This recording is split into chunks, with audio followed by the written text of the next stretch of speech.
नमस्कार विद्यार्थी मित्रांनो, व्यंकटेश एज्युकेशन अँड संस्कृती या आपल्या चॅनलवर सर्वांचे सहर्ष स्वागत आहे। आजच्या व्हिडिओमध्ये आपण स्कॉलरशिप शिष्यवृत्ती परीक्षा इयत्ता 4 आजच्या व्हिडिओमध्ये आपण बुद्धिमत्ता चाचणी या विषयाची सराव प्रश्नपत्रिका सोडवून घेणार आहोत। व्हिडिओ सर्वांनी शेवटपर्यंत बघा, कारण यातील प्रत्येक प्रश्न आपल्या परीक्षेच्या दृष्टीने महत्त्वाचा आहे आणि यातील प्रत्येक प्रश्न आपण स्पष्टीकरणाचे सोडून घेणार आहोत। याचा मुलांना नक्कीच अभ्यासामध्ये फायदा होणार आहे। चला तर मग व्हिडिओला सुरुवात करूया। त्याआधी नेहमीप्रमाणे व्हिडिओ आवडल्यास व्हिडिओला लाईक करा, आपल्या मित्रमैत्रिणींना शेअर करा, चॅनलवर नवीन असाल तर चॅनलला सबस्क्राईब करा। बघा इथे पहिला प्रश्न आपल्याला दिलाय, खालीलपैकी कोणत्या पर्यायातील अक्षरांपासून अर्थपूर्ण शुद्ध शब्द तयार होईल। मग आता बघा इथे कोणता शब्द तयार होतो, तर बघा इथे होतोय इतिहास शब्द। इथे बघा इतिहास इथे शब्द तयार होतो, पण इथे तला काय पाहिजे होती, पहिली वेलांटी पाहिजे होती, म्हणजे हा अर्थपूर्ण शुद्ध शब्द होतोय का नाही। आणि इथे बघा आशीर्वाद, पण आशीर्वादला व वर रफार पाहिजे होते, इथे श वर दिलाय म्हणून हा सुद्धा अशुद्ध शब्द आहे। आता इथे बघा निरक्षर, बघा इथे निरक्षर दिलाय, निरक्षर इथे क्षत्रिय पाहिजे होता, म्हणजे हा पण अशुद्ध शब्द आहे। आता इथे बघा इथे शब्द कोणता होतोय, तो सूर्यमाला। मग बघा सूर्यमाला, मग कोणता शब्द बरोबर आहे, तर बघा इथे आपलं उत्तर आहे, बघा इथे सूर्यमालेमध्ये स ला दुसरा उकार पाहिजे होता, म्हणजे हा सुद्धा अशुद्ध शब्द आहे। बघा इथे माझ्याकडून चुकलं, इथे कोणता शब्द तयार होतोय, तर इथे शनिवार हा शब्द तयार होतोय। बघा शनिवार, मग हा अर्थपूर्ण शब्द आहे आणि योग्य पण लिहिलेलं आहे, म्हणजे शुद्ध लिहिलेलं आहे, म्हणून मी इथे आपलं या प्रश्नाचं उत्तर आहे पर्याय क्रमांक 3। पुढचा प्रश्न बघा, अहमदनगर, नेवासा, पारनेर हे वेन आकृतीच्या सहाय्याने खालीलपैकी कोणत्या पर्यायाने दर्शवाल।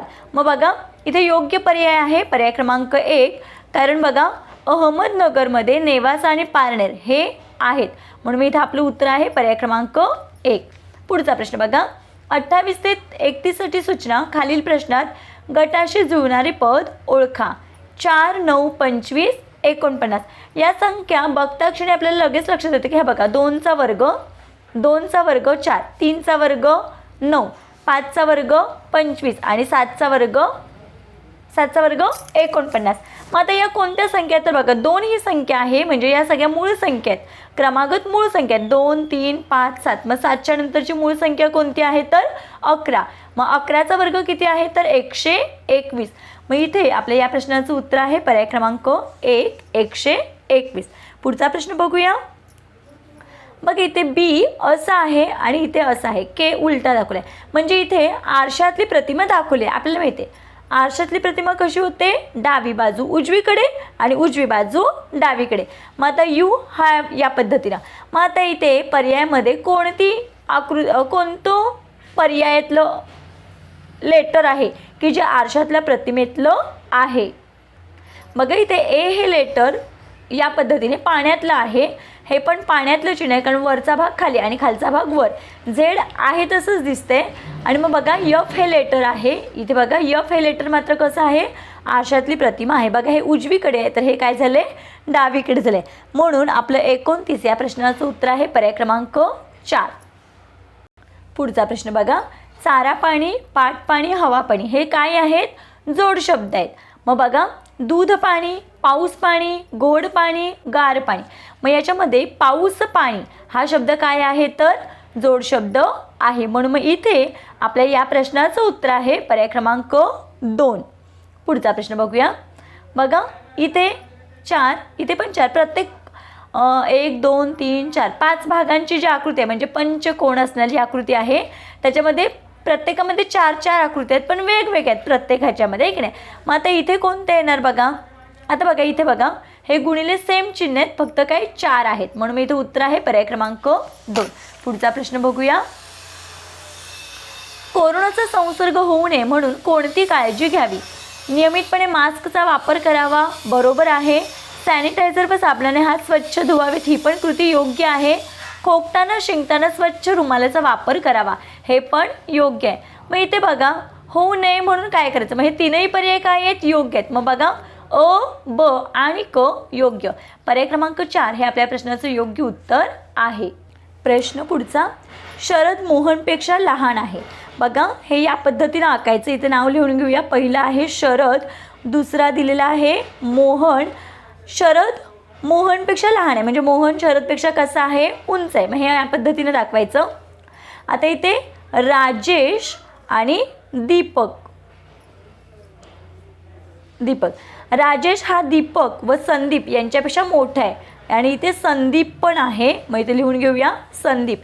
राजेश हा संदीप आणि दीपकपेक्षा मोठा आहे, म्हणजे हा जरासा यांच्यापेक्षा मोठा, म्हणजे ह्या दोघांपेक्षा हा मोठा. संदीप व दीपक शरदपेक्षा मोठे आहेत. आता संदीप आणि दीपक शरदपेक्षा मोठे आहेत, म्हणजे हे काय असणार आहेत, असे या पद्धतीनं असणार आहेत. हे थोडं उंच काढूया या पद्धतीनं. आता इथे काय सांगितलं, शरद मोहनपेक्षा लहान आहे, पण शरदपेक्षा हे कोण आहेत, मोठे आहेत. आता काय सांगितलं आहे, मोहन राजेशपेक्षा लहान आहे. मोहन आहे तो काय राजेशपेक्षा लहान आहे, म्हणजे यांच्यापेक्षा मोठाच आहे की नाही, या पद्धतीनं आहे. आता तर आपल्याला विचारले सर्वात लहान कोण. मग बघा सगळ्यात उंच आहे राजेश आणि सर्वात लहान आहे शरद, म्हणून मग इथे आपल्या या प्रश्नाचं उत्तर आहे पर्याय क्रमांक 1 शरद. शरद सर्वात लहान आहे. पुढचा प्रश्न, आरशात प्रतिमा. आता बघा आपल्याला माहिती आहे आरशातमध्ये काय डावीकडची बाजू उजवीकडे दिसते या पद्धतीनं. आता बघा ही आकृती आरशामध्ये कशी दिसेल, तर बघा हा असा आहे सी, तर तो असा होणार आहे आणि हे जे वर चिन्ह आहे ते तसंच राहणार आहे आणि फक्त हे ॲरोचं टोक जे इकडे आहे ते इकडे होणार आहे. मग बघा कोणत्या आकृतीमध्ये ते तसं आहे, बघा पर्याय क्रमांक 1 मधलीच आकृती योग्य. बघा हा भाग असा, हा असा, हे उभी रेष आहे तशी, टिंब पण आहे तसा आणि हे ॲरो या बाजूला आणि उजवा ॲरो डावा बाजूला. पर्याय क्रमांक 1 हे आपल्या प्रश्नाचं योग्य उत्तर आहे. पुढचा प्रश्न बघा, 35वा प्रश्न आहे, ही आकृती कुठे दिसते तशी बघा. आता हा बी आहे तो या बाजूला जाईल आणि सी आहे तो या बाजूला, फक्त त्यांची डायरेक्शन पण चेंज होणार. बीचं तोंड इकडे आहे, ते इकडे गेल्यावर या पद्धतीनं होईल. मग बघा बरं कुठे आहे, इथे आणि इथे आहेत. आणि बघा सी इकडे आहे तर तो इकडे गेल्यावर या पद्धतीने येईल. ओ इकडे येईल, मग बघा इथे ओ आहे तिथेच आहे, म्हणून मी हे येणार नाही. मग उत्तर आहे पर्याय क्रमांक 4.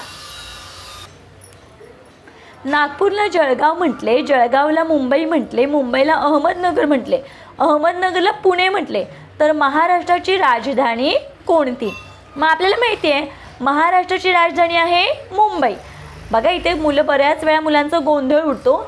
महाराष्ट्राची राजधानी आहे मुंबई आणि महाराष्ट्राची उपराजधानी आहे नागपूर. मग इथे आपल्या या प्रश्नाचं आधी उत्तर काय, महाराष्ट्राची राजधानी मुंबई.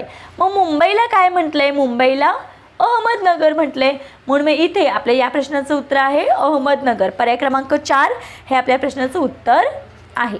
पुढचा प्रश्न बघा, अरे मी ग्रंथालयात अभ्यास करतोय या वाक्यातील सर्वात कमी व सर्वात जास्त अक्षरे असलेल्या शब्दातील अक्षरांची बेरीज किती.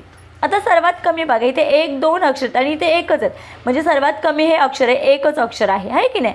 आणि सर्वात जास्त 1 2 3 4 5 याला किती आहेत, 5 आहेत. मग बघा 1 2 3 1 2 3 4, मग हे 5. मग काय विचारले, बेरीज विचारले. मग बघा 1 अधिक 5 बरोबर किती, 6. मग 6 कुठे आहे, पर्याय क्रमांक 1 मध्ये, म्हणून मी इथे आपल्या या प्रश्नाचं उत्तर आहे पर्याय क्रमांक 1 6.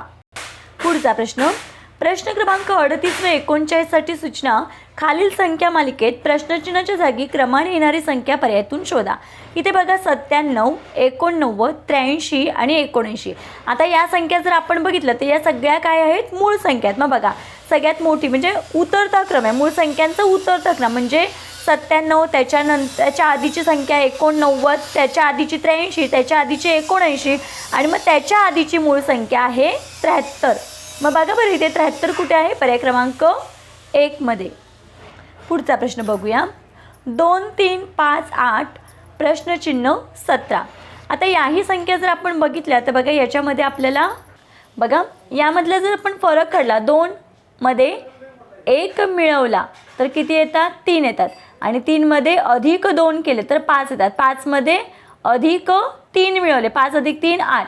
मग बघा हे क्रमागत संख्या आहेत, 1 2 3. मग आता इथे किती मिळवायचे, 4. मग 8 अधिक 4 बरोबर किती, इथे 12 आणि 4च्या नंतर इथे 5. मग 12 मध्ये 5 मिळवले बरोबर 17 आले, दिलेले आहे त्याने. मग इथे प्रश्नचिन्हाच्या जागी कोणती संख्या येईल, तर 12. पर्याय क्रमांक 4 हे आपल्या प्रश्नाचं योग्य उत्तर आहे. पुढचा प्रश्न बघा, शिक्षकांनी तुमच्या मित्राच्या सुंदर हस्ताक्षराचे खूप कौतुक केले तर तुम्ही काय कराल? मित्राशी बोलणार नाही, चुकीची कृती होईल. शिक्षकांचे अबोला धरण, हे पण चुकीचं आहे. आपले हस्ताक्षर चांगले आहे हे सर्वांना सांगेन, हे पण चुकीचं आहे. मित्राचे अभिनंदन करेल, बरोबर आहे. इथे योग्य कृती आहे पर्याय क्रमांक 4. आपण सुद्धा काय केलं पाहिजे? मित्राचं कौतुक केलं पाहिजे किंवा मित्राचं अभिनंदन केलं पाहिजे. पुढचा 41वा प्रश्न बघा. खालीलपैकी कोणत्या वर्षी फेब्रुवारी महिना 29 दिवसांचा असेल? आता आपल्याला माहिती आहे लीप वर्ष असेल तरच फेब्रुवारी महिन्यामध्ये 29 तारीख येते, म्हणजे फेब्रुवारी महिना 29 दिवसाचा येतो. मग लीप वर्ष कशाला म्हणतात? तर बघा, ज्या सणाला 4ने भाग जातो त्यालाच आपण काय म्हणतो? लीप वर्ष म्हणतो. मग इथे याला 4ने भाग घालवायचा का? नाही, इथे 4ची कसोटी वापरायची. 4ची कसोटी काय सांगते? एकक आणि दशक या दोन्ही अंकांना जर 4ने भाग जात असेल तर या दिलेल्या पूर्ण संख्येला 4ने भाग जातो. मग बघा, 4 सक 24 जातोय भाग, म्हणजे हे लीप वर्ष आहे. म्हणजे 2024 या वर्षामध्ये फेब्रुवारी महिना 29 दिवसांचा असणार आहे. आता 4ने 18ला भाग जातो का? नाही. 4 चोक 16, 4 25 जातोय का? नाही, बाकी उरते, नाही जाणार. म्हणजे हे लीप वर्ष नाही. 2018मध्ये फेब्रुवारी महिना 28 दिवसांचा असेल. आता 2020 बघा, 4 25 जातोय, म्हणजे हे पण लीप वर्ष आहे. फेब्रुवारी महिना 29 दिवसाचा. 4 चोक 16, 2016 हे पण लीप वर्ष आहे, म्हणजे इथे पण फेब्रुवारी महिना 29 दिवसाचा असणार. आता बघा, मग आपलं उत्तर काय आहे? अ पण योग्य, क पण योग्य आणि ड पण योग्य. मग अ, क, ड. मग बघा, फक्त अ, क आणि ड योग्य. पर्याय क्रमांक 3 हे आपल्या प्रश्नाचं योग्य उत्तर आहे. पुढचा प्रश्न बघा. 42 आणि 43 साठी सूचना. खालील प्रश्न आकृतीसारखी तंतोतंत जुळणारी आकृती पर्यायातून शोधा. मग सेम अशा आकृती बघा बरं, पर्याय क्रमांक कुठे दिसते? अशी सेम तशीच आकृती बघा इथे पर्याय क्रमांक 3 मध्ये दिसते. बघा, ह्या गोलावरून लगेच ठरतं. बघा, इथे हा गोल इकडे, इकडे पण इकडे, म्हणजे हे येणार नाही. मग राहिला बघा इथे बरोबर पर्याय क्रमांक 3. बघा, गोल इथे सेम असं आकृती कुठे दिसते? सेम तशी तंतोतंत, म्हणजे जशी आहे तशी पर्याय क्रमांक 3 मध्ये. आणि 43 बघा, 43 सारखी आकृती पर्याय क्रमांक 2 मध्ये दिसत आहे. पुढचा प्रश्न बघूया. खालील आकृतीनुसार रामराव घरापासून बँकेत गेले तर त्यांचे तोंड दक्षिणेकडे किती वेळा असेल? आपल्याला माहिती आहे उजव्या हाताला पूर्व दिशा, डावीकडे पश्चिम, खाली दक्षिण आणि वर उत्तर. मग आपल्याला काय विचारलं? दक्षिणेकडे किती वेळा तोंड होईल? कधी? घरापासून बँकेत गेल्यावर. घर आहे इथे आणि बँक इथे. मग बघा, खाली किती वेळा? इथे 1 वेळा, हे वर आहे, इथे 2 वेळा, 3 वेळा, 4 वेळा, 4 वेळाच होईल. मग इथे 4 कुठे आहे? पर्याय क्रमांक 1 हे आपल्या प्रश्नाचं योग्य उत्तर आहे. प्रश्न 45 ते 49 साठी सूचना बघा. पहिल्या पदाचा जसा दुसऱ्या पदाशी संबंध आहे तसा संबंध तिसऱ्याचा चौथ्याशी आहे. तर मग तो काय आहे ते बघूया आपण. शिक्षक दिन असतो 5 सप्टेंबरला. मग 3 जानेवारीला काय असतो? तर 3 जानेवारीला बालिका दिन असतो, म्हणजे सावित्रीबाई फुले यांची काय असते? जयंती असते, म्हणजे जन्मदिवस असतो, आहे की नाही? म्हणून इथे उत्तर आहे 3 जानेवारी बालिका दिन. उत्तर आहे पर्याय क्रमांक 4. पुढचा प्रश्न बघा. 37,215 बरोबर 18, 59,603 बरोबर प्रश्नचिन्ह. मग खूप सोपा प्रश्न आहे. संख्या मोठी दिसते पण खूप उत्तर सोपं आहे. या सगळ्यांची बेरीज करूया. 3 आणि 7 10, 10 आणि 2 12, 12 आणि 1 13, 13 आणि 5 18, म्हणजे या सगळ्यांची बेरीज बरोबर इथे दिलेली 18 संख्या. आता बघा, 5 आणि 4, 5 आणि 9 14, 14 आणि 6 20, 20 आणि 0 20, 20 आणि 3 23. मग 23 बघा पर्याय क्रमांक 3 हे आपल्या प्रश्नाचं योग्य उत्तर आहे. बघा, पुढचा प्रश्न आपल्याला दिलाय. इथे 3 रेषा आहेत आणि 3 रेषांची 3 बाजू असणारी आकृती त्रिकोणाची झाली. इथे रेषा बघा 1 2 3 4 5, हे जर एकमेकांना जोडले तर 5 बाजू असणारी कोणती आकृती आहे? तर ही आहे. म्हणून मी इथे उत्तर आहे पर्याय क्रमांक 3. पुढचा प्रश्न बघा. श्यामची आई साने गुरुजींनी लिहिलेलं आहे पुस्तक आणि महाभारत कोणी लिहिलंय? तर महाभारत व्यासमुनी ऋषींनी लिहिलेलं आहे. म्हणून मी इथे आपल्या या प्रश्नाचं उत्तर आहे पर्याय क्रमांक 2. पुढचा प्रश्न बघा. आता बघा इथे हे रंगवलेत. आता इथे सुद्धा काय सेम अशीच आकृती, फक्त भाग कसा येणार आहे तर रंगवलेला भाग येणार आहे. म्हणून मी इथे आपल्या या प्रश्नाचं योग्य उत्तर आहे पर्याय क्रमांक 2. बघा सेम त्रिकोणाची रचना तशीच आहे, फक्त रंगवले, म्हणून मी इथे उत्तर आहे पर्याय क्रमांक 3. पुढचा प्रश्न, संख्यामाला दिले, वरील संख्यामालेत कोणता अंक सर्वात जास्त वेळा आला आहे. मग बघा याच्यामध्ये इथे 2 दिला आहे. 2 किती वेळा आला आहे मोजूया आपण. 1 2 3 4 5 6 7 8 9. 2 अंक 9 वेळा आला आहे. बघा 2 अंक 9 वेळा आला आहे, 5 अंक 4 वेळा आला आहे, 4 अंक 6 वेळा आला आहे आणि 3 अंक 6 वेळा. मग सर्वात जास्त वेळा आलेला अंक आहे 2. पर्याय क्रमांक 1 हे आपल्या या प्रश्नाचं योग्य उत्तर आहे. मग आजच्या व्हिडिओमध्ये आपण पहिले प्रश्न क्रमांक 26 ते प्रश्न क्रमांक 50 आजच्या व्हिडिओमध्ये असे 25 प्रश्न सोडवून घेतलेले आहेत. पुढचे प्रश्न 25 प्रश्न आहेत ते आपण पुढच्या व्हिडिओमध्ये सोडवणार आहोत. त्याची लिंक मी या व्हिडिओच्या डिस्क्रिप्शन बॉक्समध्ये देत आहे. आजचा व्हिडिओ कसा वाटला ते कमेंटमध्ये मला नक्की सांगा. भेटूया पुढच्या व्हिडिओमध्ये. तोपर्यंत नमस्कार. थँक्यू.